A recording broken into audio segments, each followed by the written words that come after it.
Good evening and welcome again to everybody. My name is Alan Friedman. I'm Vice President of the Australian Jewish Association, and I have the pleasure of being the MC again for this evening.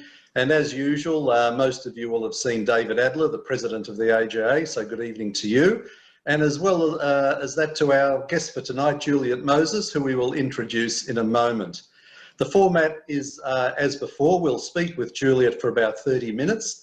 And after that, we'll open up the session for some live Q&A so that you can have a say. So as usual, please have some questions ready. I've already got a couple of early candidates. So if you've got a question brewing, then by all means, let us know. And the way to do that is to click the participants icon down the bottom and then click on the raise hand or the green tick icon along the bottom. That lets us know that you want to ask a question and we'll put you in the list. As usual, the chat function is available, so feel free to send messages to the audience during the discussion. And as David mentioned, everybody has been muted to prevent those annoying noises during the first part of the session, but we will allow people to unmute themselves for question time. Michael? Yes, thanks, Alan. And yes, New Zealand is not very far away from us geographically, but in terms of Israel advocacy, over the years, it likes to think that it has a long history of support for Israel. But this relationship has certainly been testy at times, as highlighted by New Zealand's role at the end of 2016 in co-sponsoring a UN Security Council Resolution 2334, which labelled East Jerusalem and West Bank as occupied Palestinian territory, which, by the way, AJA has a strong objection to. New Zealand is going to the polls in this coming weekend, so to find out what's been happening and what might happen after the election, our guest tonight is Juliet Moses, an Auckland lawyer and spokesperson for the New Zealand Jewish Council. Juliet is our go-to person in New Zealand. She's an Auckland-based lawyer and spokesman for the New Zealand Jewish Council and is involved in the Shalom Kiwi website. We spoke with Juliet quite often on Nothing Left, so it's nice to catch up with her again. Juliet, welcome to the Australian Jewish Association and thanks for your time. Thank you. Thanks for having me. Thank you. Now, Juliet, can we start with the situation as it is at the moment? Who are the key people in government and how is the relationship with Israel? Yeah, so key people in government at the moment, the main party is the Labour Party. The leader of the Labour Party, I'm sure you all would have heard about her, and our Prime Minister is Jacinda Ardern. The Labour Party is in coalition with New Zealand First, which held the balance of power at the last elections 3 years ago. So essentially, actually, the National Party, the main other party, the right-wing party, or centre-right, in New Zealand actually won more votes, but New Zealand First decided to go with Labour. So that's how they ended up in government together. New Zealand First we'll talk a bit more about them, I'm sure, but it's a strange party. I'm not even quite sure how to describe it. Somewhat populist with their politics, couldn't really say whether they're particularly right-wing or left-wing. Yeah, they're a strange breed. And then the third party, technically not in coalition with those other two, but that had a confidence and supply agreement, is the Green Party. But they actually did hold some cabinet positions as well, but technically, very strangely, that they are not in government because they don't have a coalition agreement, even though they've got some cabinet positions. Juliet, so the current government, how friendly is it towards Israel, would you say? More or less than previous ones? Can you compare it with Australia's government? Well, it's certainly not as friendly as Australia's government. I mean, I don't know when I could say, you know, we'd have to go quite far back in the past to find a time when we might have had a government that was more friendly, I think, than any of Australia's governments.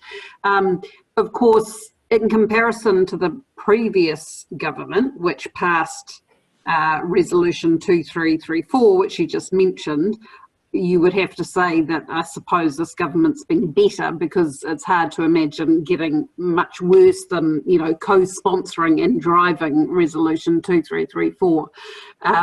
So I suppose in comparison to that, in a way, you'd say it's better. Has it been great? No. The most disappointing thing is actually New Zealand First, who before the last elections were quite critical of 2334 and made all sorts of promises really to the Jewish community about taking a pro-Israel stance. The leader of that party, New Zealand First, is Winston Peters, and he speaks fluent Hebrew, by the way.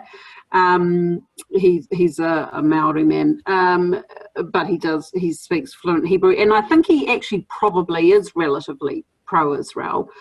But sadly, despite all these promises, and despite the fact that he actually holds the foreign affairs portfolio, the stance towards Israel has not been as good as we'd hoped, and it's still been disappointing. So our UN voting record is very disappointing. We still, and I think we'll probably talk about this later, but we're still funding UNRWA. And yeah, so really it's been disappointing, but there hasn't been a lot of terrible stuff, but it hasn't improved in the way that we had hoped, put it that way. So can I ask you about Winston Peters? I always had the feeling that he was quite friendly towards Israel. Yeah. So why is the party not so friendly? Well, they just haven't done anything really. I mean, he hasn't used his position to improve things. You know, we would have thought that the UN voting may have been better. I think MFAT is pretty anti-Israel, Ministry of Foreign Affairs and Trade. I think it's maybe even endemic. You know, it's got a pretty anti-Israel position, I think, and I think he's been probably, as far as I understand it, MFAT wields a lot of power, and he might have just kind of gone along with what they've said. Just following and public not, service. Yeah, I think so. Michael? Juliet, your Prime Minister Jacinta Ardern criticised Israel's response to the Palestinian riots at the Gaza border, but not the Palestinians for starting the riots. However, so she's a bit wishy-washy on Israel, but it's Labor's... She's a bit wishy-washy on most things, by the way, but it's another matter. Yeah, but Labor's MP, Duncan Webb, who's a BDS supporter, he seems to be the biggest threat to New Zealand-Israel relations. What's his beef with Israel exactly? Oh, I don't know. Firstly, I'd add, I don't think he is much of a threat in the sense that he's very low level, and I think he probably thought, he's a former lawyer, I think he probably thought he was going to be quite a big player in the Labour Party. For whatever reason, he's not. He's still a backbencher after 3 years. You very rarely hear about him.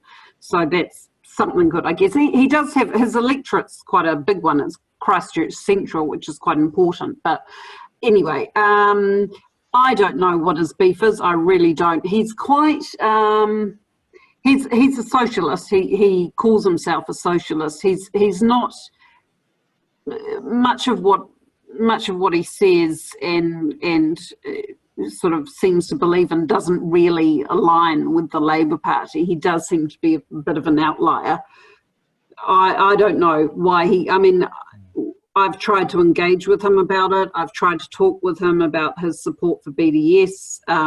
He says that he supports, you know, Israel's right to exist as the Jewish state, and I've asked him how he reconciles that with BDS and, you know, their demands for the return of however many million, 7 million refugees, which of course he can't reconcile, and he doesn't have an answer for that, but he just kind of boxes on. It sounds like he is rather uninformed. I mean, if they're not prepared to defend their positions, you have to wonder whether they actually know enough about the subject. So is that something? I think that's right. I think he's actually probably not as smart as he thinks he is in a whole lot of respects, including this one. Yeah. What about the New Conservatives? I believe that's the only sort of what they call Israel-friendly party. Who are they? Who are the New Conservatives? Well, there is another party as well, but they're I suppose you would say a fringe party. They're very unlikely to get into Parliament. I think they're polling at about 1%, maybe 2%, and to get into Parliament in New Zealand, you need either a 5%, got to cross the 5% threshold, or you've got to get an electorate. But yes, they say that they have, Judeo-Christian values. They're a Christian party, essentially. Anti-abortion, anti-euthanasia. We've got a euthanasia referendum that we're voting on in the weekend as well. But yeah, very pro-Israel. They've got an explicit and quite detailed policy on Israel. So they would put an embassy, a New Zealand embassy in Israel, because we actually don't have an embassy in Israel. They would recognise Israeli sovereignty over the Golan. They sound a bit like One Nation, our One Nation, maybe. Yeah, they could be. And there is another party as well called, which may be called One Nation in New Zealand. Is it called One Nation or something else? It's One something anyway. And I think that's probably primarily a Maori party. Might not be. I don't know if it's primarily. It does have one of its co-leaders as Maori. Again, with Christian values, and also has quite a pro-Israel policy. Juliet, you mentioned the embassy. Is there a reason that Israel wouldn't have an embassy in New Zealand? Is it just an economic thing, or Israel's got one in New Zealand. Sorry, I might have said it around the wrong way. New Zealand doesn't have one in Israel. So our you might find this quite amusing. The ambassador to New Zealand's ambassador to Turkey is also accredited to Israel. So she is. She's New Zealand's ambassador to Israel, but based in Ankara. Israel does have an embassy in New Zealand. It did close down for a time. I think it closed down around the time there was all the trouble, you might remember, the passport scandal.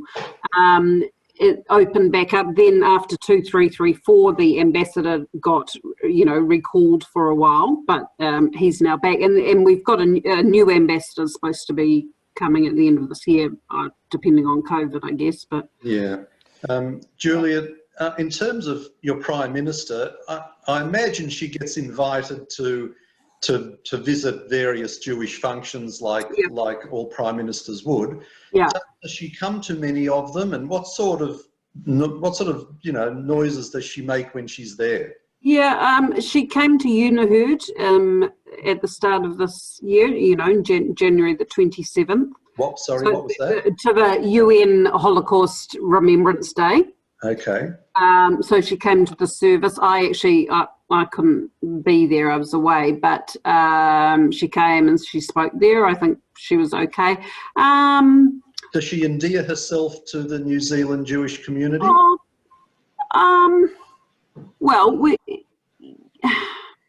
It's a good question. Some of the decisions that have been made under her government have been quite friendly towards the community, leaving aside the Israel stuff. So obviously last year we had a major event with the mosque attacks in Christchurch. That did have, some impact on our community as well. Obviously, I'm not comparing it remotely to what happened to the Muslim community. But, because it was a white supremacist attack, there were concerns for our security as well. And I think it was a wake-up call to the government and to a lot of Kiwis who thought that, were just kind of blissfully unaware of the world around us and didn't think anything like that could ever happen in New Zealand. So we have received quite significant support from them in a number of ways. And so I don't want to belittle that at all. And she has tried to, in her own kind of way, be supportive. I mean, she's not, again, in contrast to your Prime Minister, not great at doing messages when it's Rosh Hashanah or, you know, whatever. But if she's prompted, she will do something. So it's kind of hard to say. Look, I don't think she's unsympathetic towards our community, and she's very big on inclusiveness and tolerance and stuff, and in that respect she does make an effort. Juliet, you wrote, "Anti-Semitism is a light sleeper. Anti-Semitism mutates over time. Today we face it not only from the extreme right, we face it from the Islamists and the extreme left." So would you think, with so few Jews in New Zealand, this would be one country immune from the anti-Semitism virus?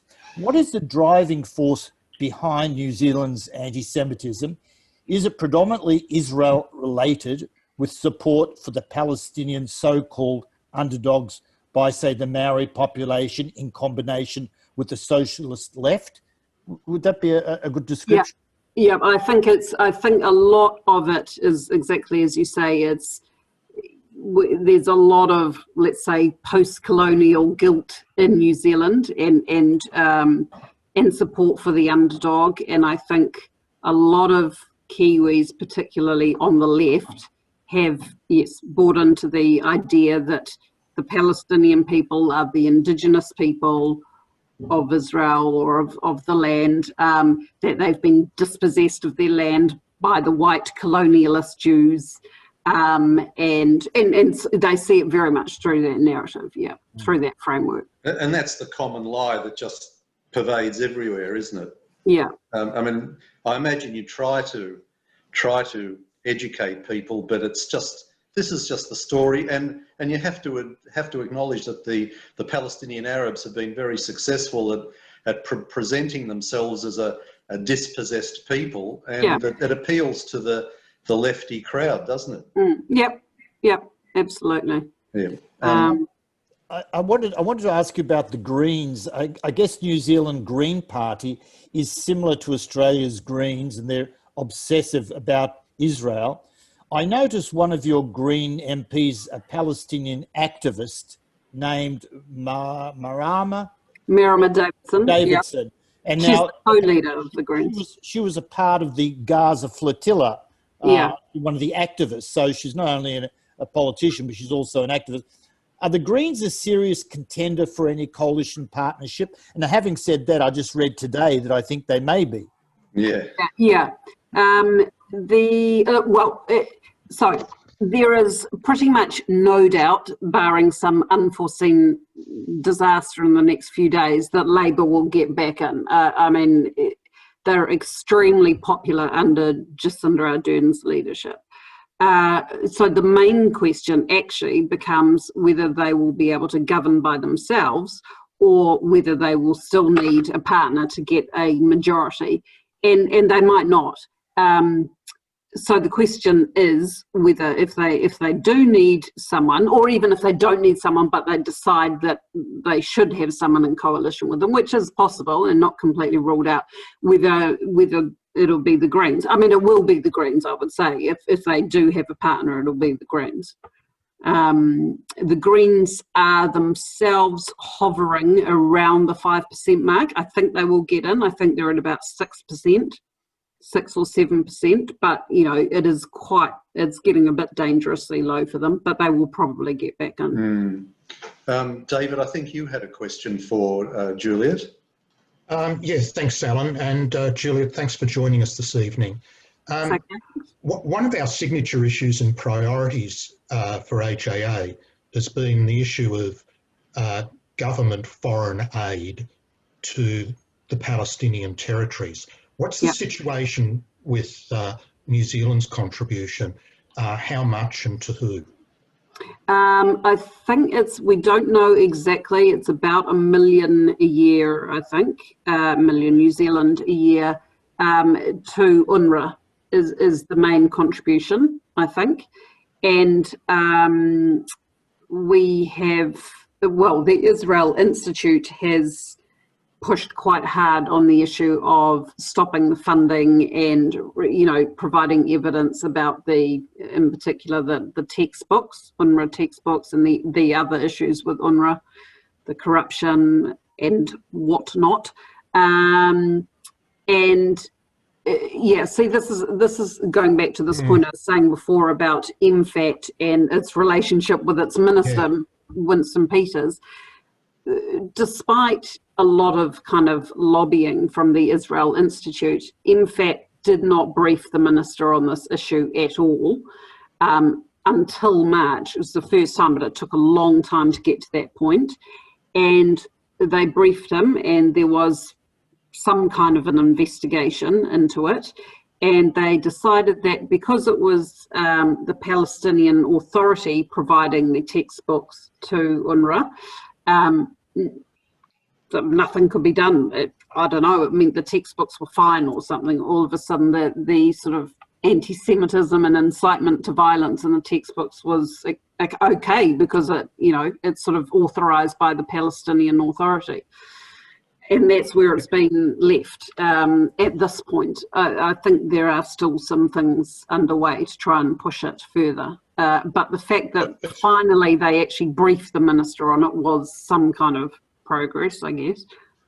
Yeah, it sort of sounds as if it's a very small amount of money in the scheme of things. If it's only $1 million to UNRWA, and New Zealand's not giving money directly to the Palestinian Authority or via UN programs.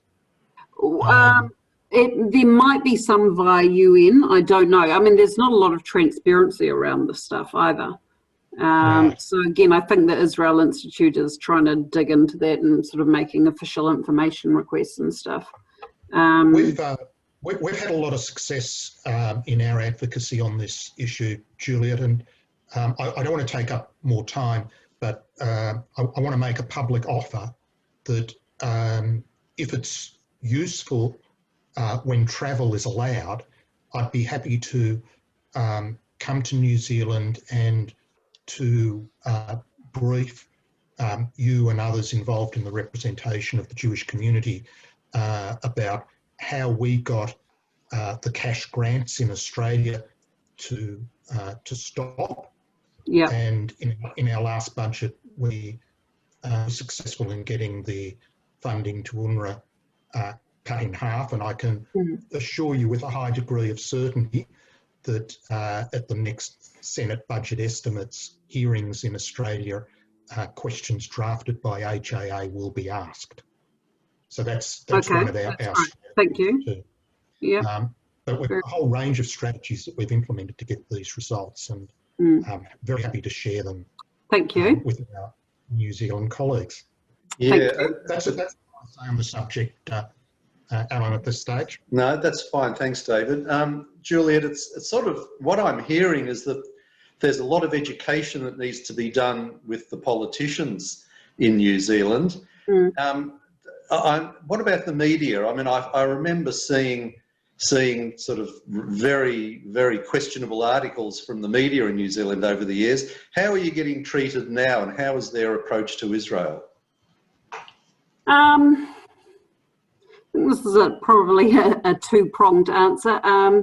I think generally in terms of, again, if we kind of leave Israel aside and just talk about Jewish community-related issues, let's say anti-Semitism issues that arise, the media has become, I think, a lot better at approaching us. We've also become, well, when I say we, the Jewish Council, I think we're a bit more savvy these days and a bit more strategic, and have worked hard to build relationships with the media.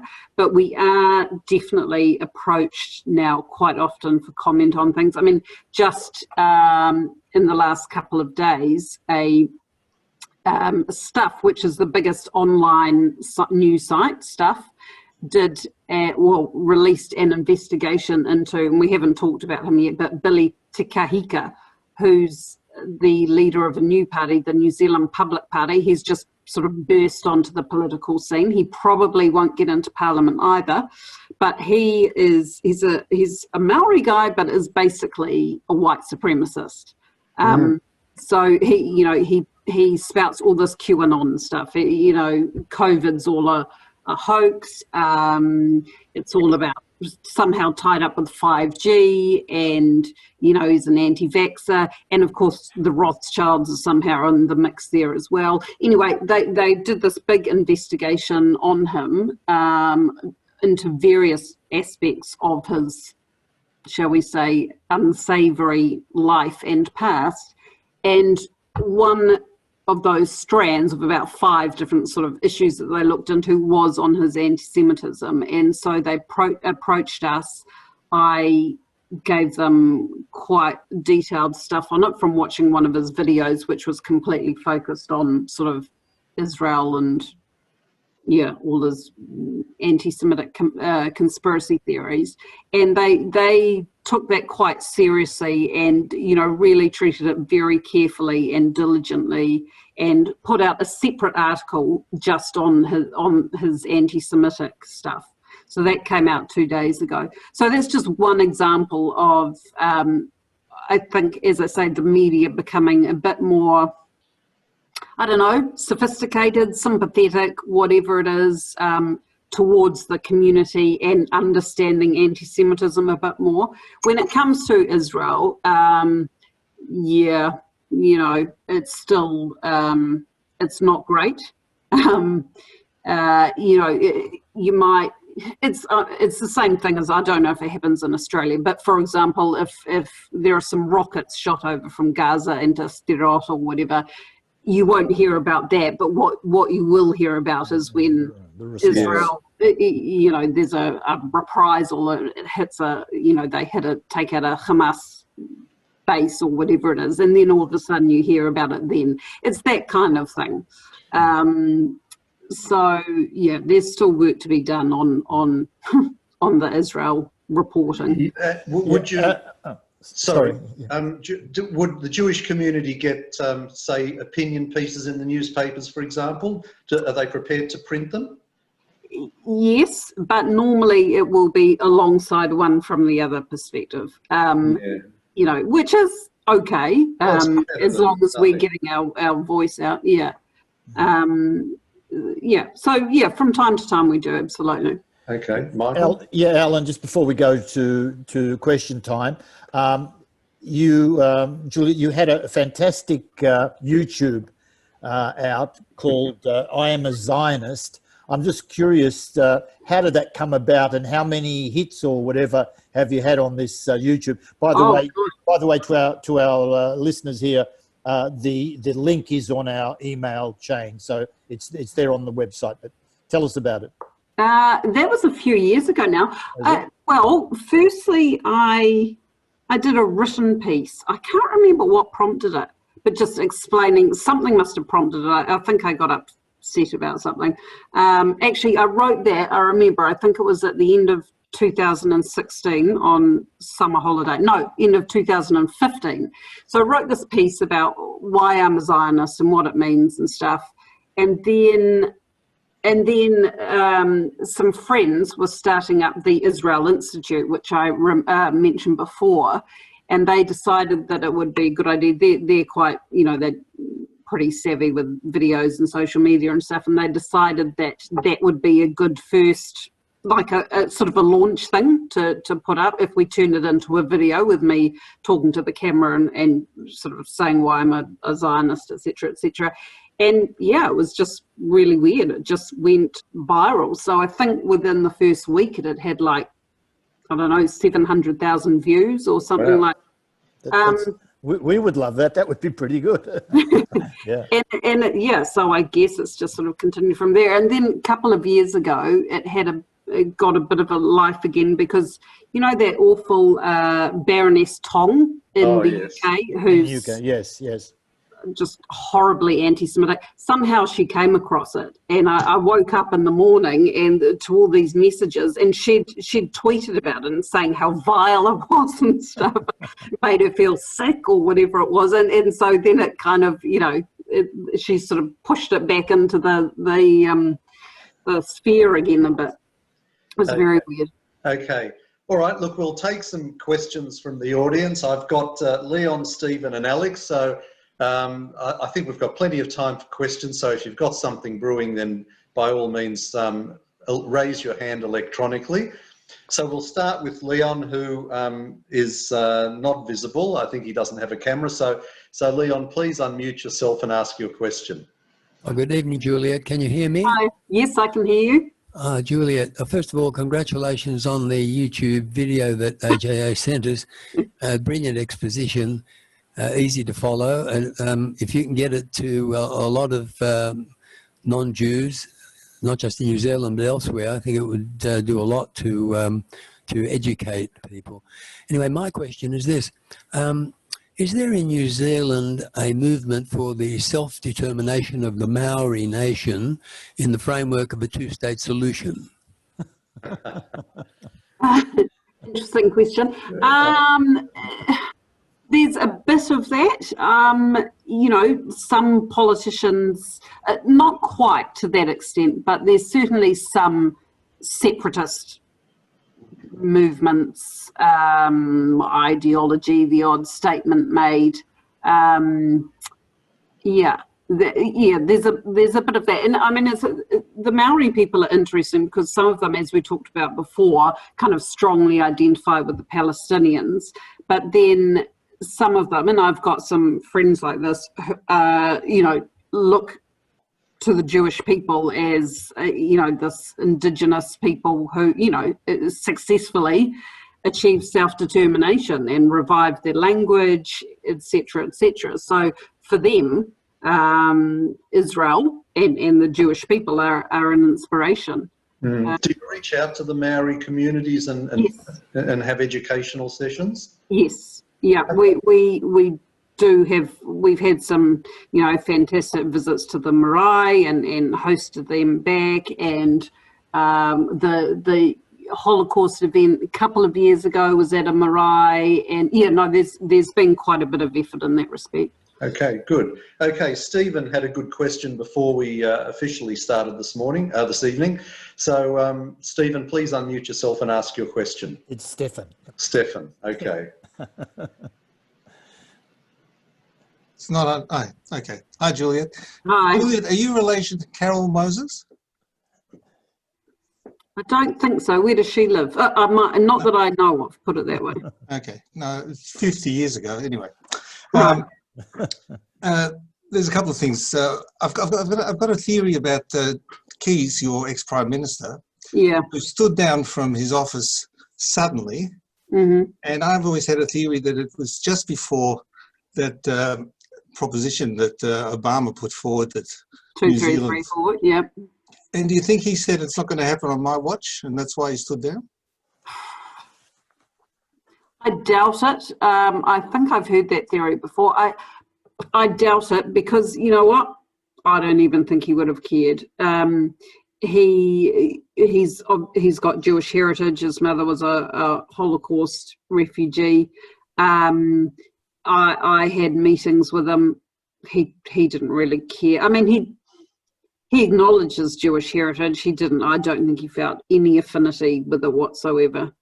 So he was a man of. I mean, he was a very popular prime minister, but he had. And I quite liked him at one point myself, but I got put off him a bit by including actually for some of his because he wasn't particularly supportive of the Jewish community. He wasn't a man of great principle, you know. He was a man of expediency and opportunism and very sort of clever at it. But I can't imagine him.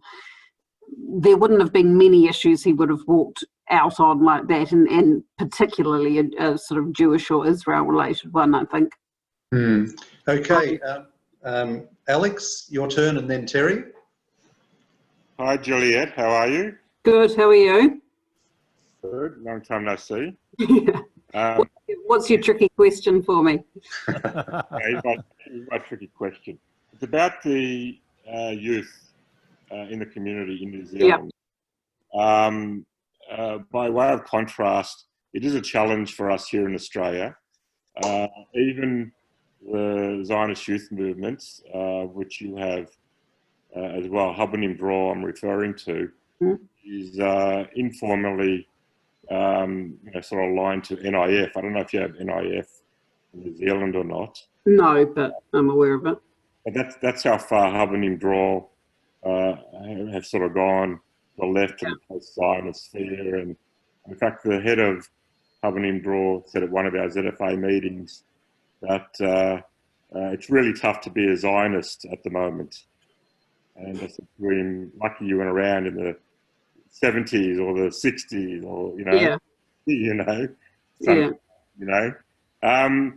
So how's that going? Tell us about the I would say we've got similar issues from what I know and see, particularly with Hubbo as well. I think there's, there are concerns about that as well.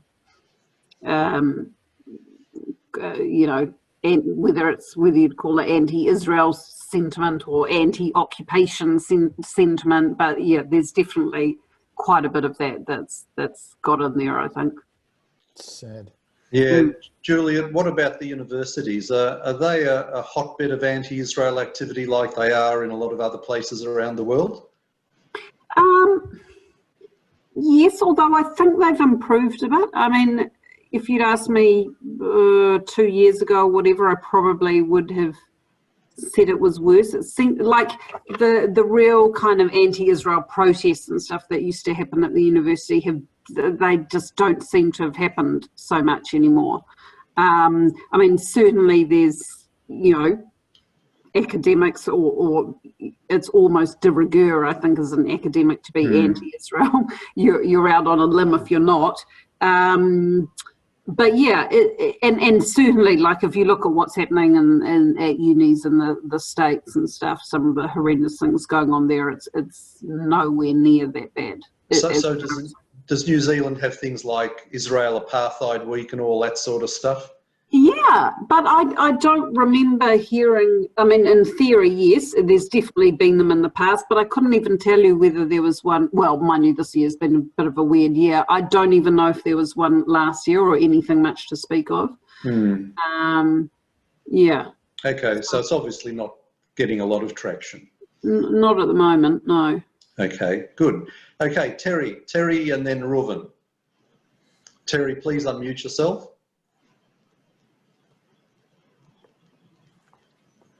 Alan just stole my thunder because I was going to ask about universities. Okay, so was that? I will withdraw my question because Alan asked it very ably. Okay, all right, thanks, Terry. Reuven, please unmute yourself and ask your question. Hi, Juliet. First of all, apologies, I came in a bit late, so if the question I'm asking you may have already answered, I'm not sure. But does Israel have a trade mission or a consulate or embassy in Israel and vice versa? Well, yeah, we did talk about that before. New Zealand's ambassador to Turkey is accredited to Israel as well. So we don't have an ambassador in Israel. Or based in Israel. And yes, there is an embassy. Israel does have an embassy in Wellington. That it has closed down in the past, but yeah, it's operating at the moment. Is there a lot of trade between the two countries? Oh yeah, in terms of trade. There's a little bit. I mean, there was an innovation agreement signed by this current government and Israel. That took a while to actually get signed, but I'm not sure. I don't know what's come of it.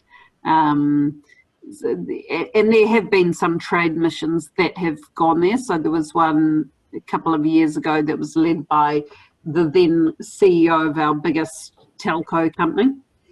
and got quite a few important business people in that, in the innovation area and technology area.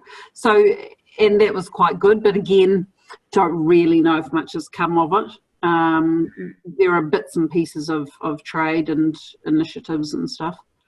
So with the BDS, for example, one of the common things we might say to a BDS supporter is, take out your iPhone and, do you know blah, blah, blah. Yeah. Does that sort of thing does that happen in New Zealand? Do people sort of, are they aware of how much Israel contributes to science these days? There'd be some awareness, but probably most people wouldn't know much about it. BDS seems to spark up more in New Zealand when there's a Israeli visiting with a tennis player or the Jerusalem Quartet or whatever it is, and then they sort of get jumping up and down about that. Maybe because there isn't that much trade and they don't know about it, they don't do that much about it. Yeah. Juliet, what's happened with COVID? Are the synagogues being closed?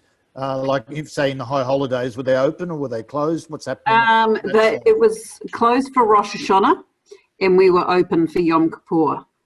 So we went, in Auckland. Auckland's been we have these alert levels here in New Zealand, and we effectively went back into lockdown a while ago when the rest of the country wasn't, and then we sort of slowly phased out of it. So at Rosh Hashanah we still couldn't have a service. By the time we got to Yom Kippur, we could have a service. It was a maximum of 100 people or something. We they divided up the synagogue, so some people went this way, some people went that way. Never the twain shall meet. We were completely sort of separated off. But now we're fully back to normal in that respect. So last weekend, the weekend just been, was my rabbi's, one of his son's bar mitzvahs.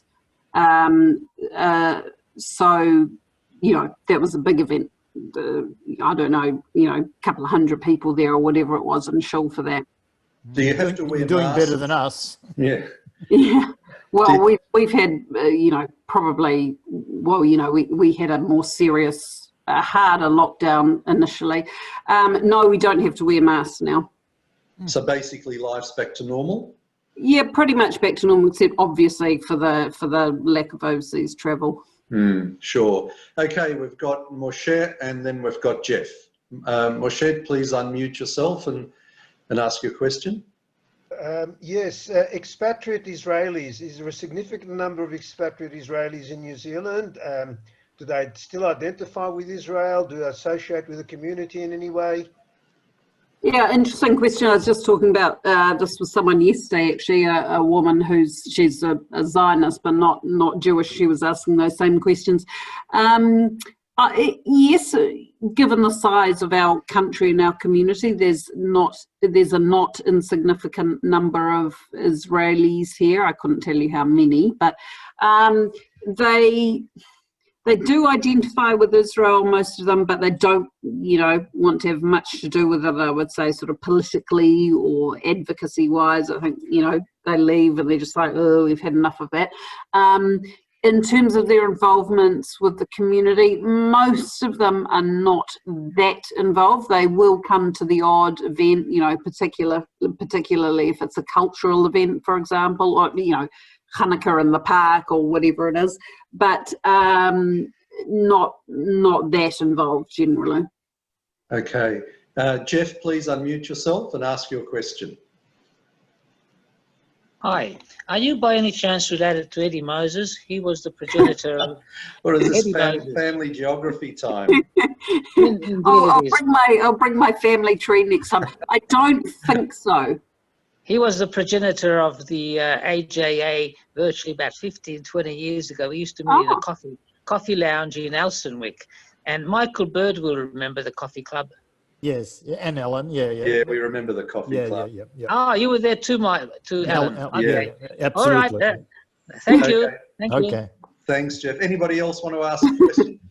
While you're thinking about it, Juliet, what about, I imagine that with a Prime Minister like Jacinda Ardern, Donald Trump wouldn't be the favourite person in the world. How are you viewing the US elections? As a country, you mean, or No, just is there this sort what's of the feeling? hatred of Trump that there seems to be everywhere else? Oh, yes, yeah. I mean, there's a lot of people who detest Trump.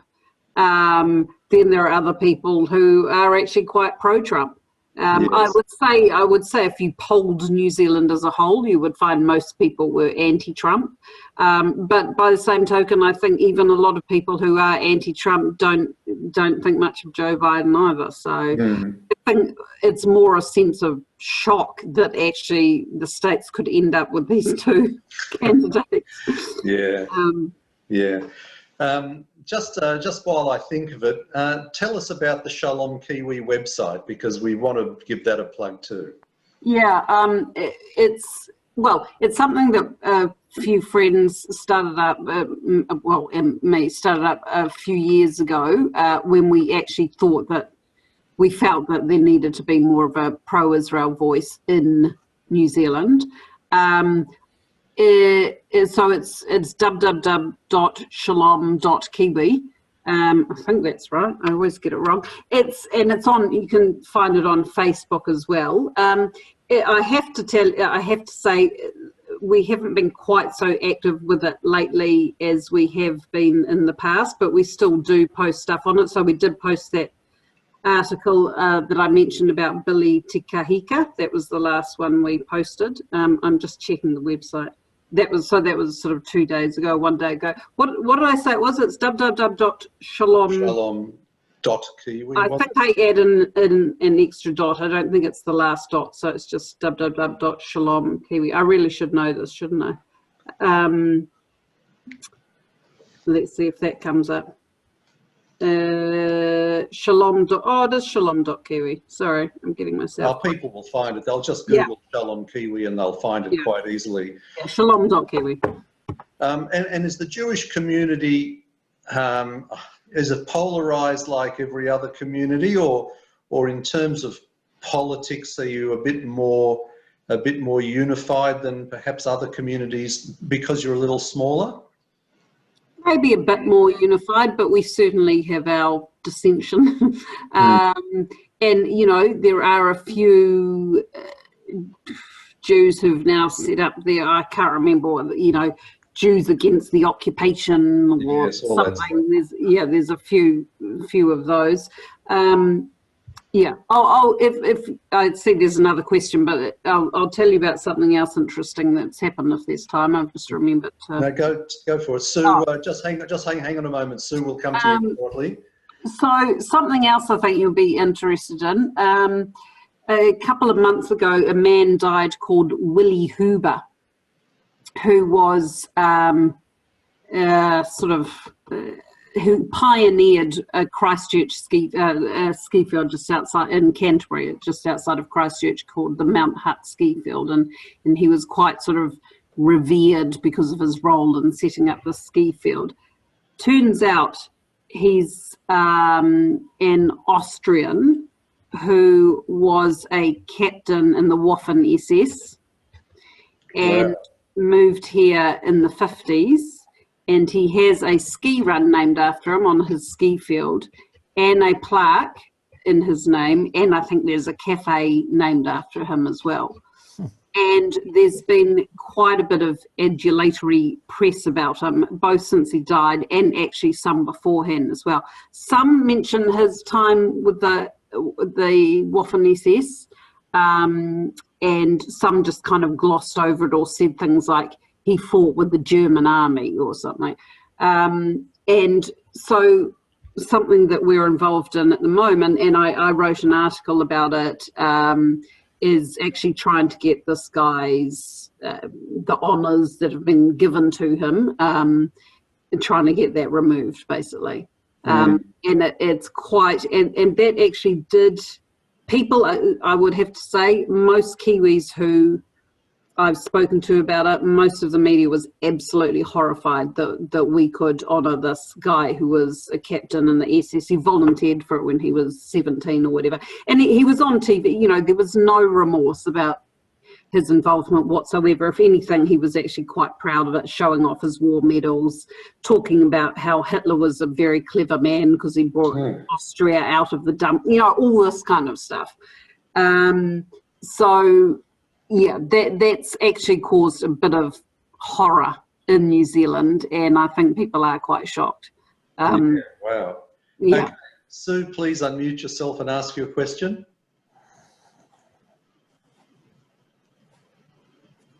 Hi, Juliet. I'm aware there are various Christian groups in New Zealand.